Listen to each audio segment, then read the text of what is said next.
सुप्रभात छात्रों, आज हम करेंगे संधि हिंदी व्याकरण। सबसे पहले हम जानेंगे कि संधि किसे कहते हैं। संधि की परिभाषा। संधि दो वर्णों के मेल से जो विकार उत्पन्न होता है उसे संधि कहते हैं।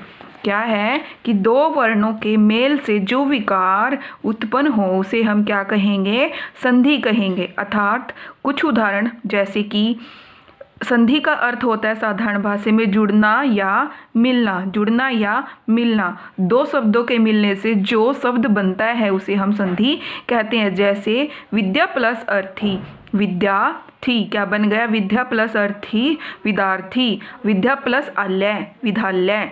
सूर्य प्लस उदय तो क्या बना, सूर्योदय। इसी प्रकार आगे है संधि के प्रकार या फिर भेद, या हम लिख सकते हैं संधि के प्रकार, या फिर कह सकते हैं कि संधि के कितने भेद होते हैं। संधि के 3 भेद होते हैं। संधि के भेदों के नाम स्वर संधि, व्यंजन संधि, दीर्घ विसर्ग संधि क्या रहेंगे। नंबर 1 स्वर संधि, नंबर 2 व्यंजन संधि, नंबर 3 विसर्ग संधि। फिर इनका हम आगे एक एक करके इनका वर्णन करेंगे। सबसे पहले क्या है हमारा स्वर संधि। स्वर संधि की परिभाषा।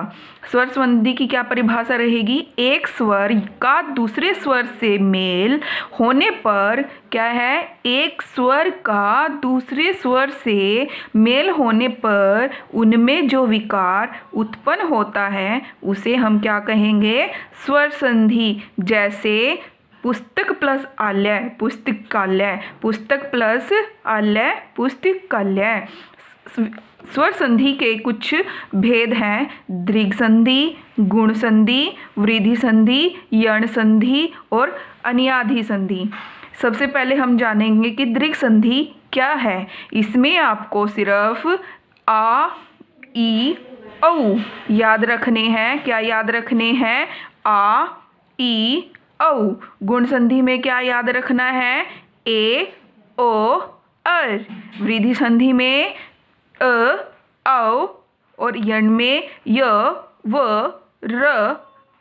कोई न कोई अधूरा वाक्य, जैसे उदाहरण के तौर पर हम बता सकते हैं इत्यादि, अत्यधिक। देखो इसमें है ना आधा शब्द, इसमें भी आधा त, इसमें भी आधा, और त के बाद क्या आ रहा है हमारा य, उसके बाद भी य, और इसमें भी अत्याचार में भी क्या आ रहा है य।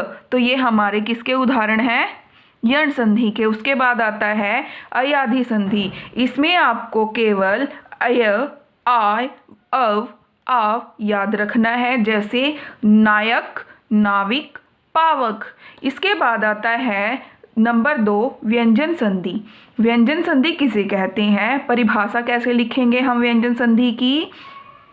व्यंजन के बाद व्यंजन या व्यंजन के बाद स्वर के आने से जो विकार उत्पन्न होता है उसे व्यंजन संधि कहते हैं। जैसे उदाहरण के तौर पर हम लेंगे जगत प्लस नाथ, तो क्या बना इसका, जगन्नाथ। क्या बना, जगन्नाथ।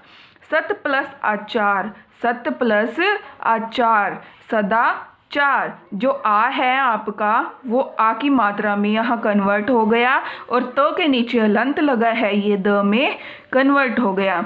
उसके बाद आता है उत प्लस लास, उल्लास। सत प्लस जन, सज्जन। वाक प्लस ईस, वागीस। सम प्लस जीव, संजीव।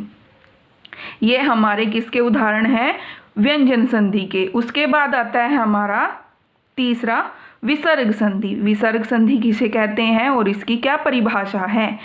परिभाषा जानेंगे विसर्ग संधि की। विसर्ग के बाद स्वर या व्यंजन आने पर विसर्ग में जो विकार उत्पन्न होता है उसे विसर्ग संधि कहते हैं। ध्यान से समझो कि विसर्ग के बाद स्वर या व्यंजन, मतलब जो हमने पहले पढ़ा स्वर और व्यंजन, अगर दोनों आ जाए और उसमें कुछ विकार उत्पन्न करे तो उसे हम क्या कहेंगे, विसर्ग संधि कहेंगे। जैसे उदाहरण के तौर पर मन प्लस रथ, तो क्या बना, मनोरथ। दु प्लस शासन, दुशासन। नम प्लस ते, नमस्ते।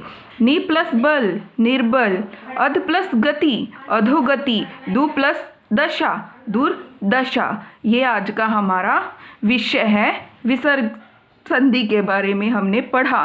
तो आज आप इन विसर्ग संधियों को अपनी पुस्तिका में लिखेंगे जैसे मैंने आपको दिखाया। तो आज की अपनी क्लास यहीं पर ख़त्म होती है। धन्यवाद।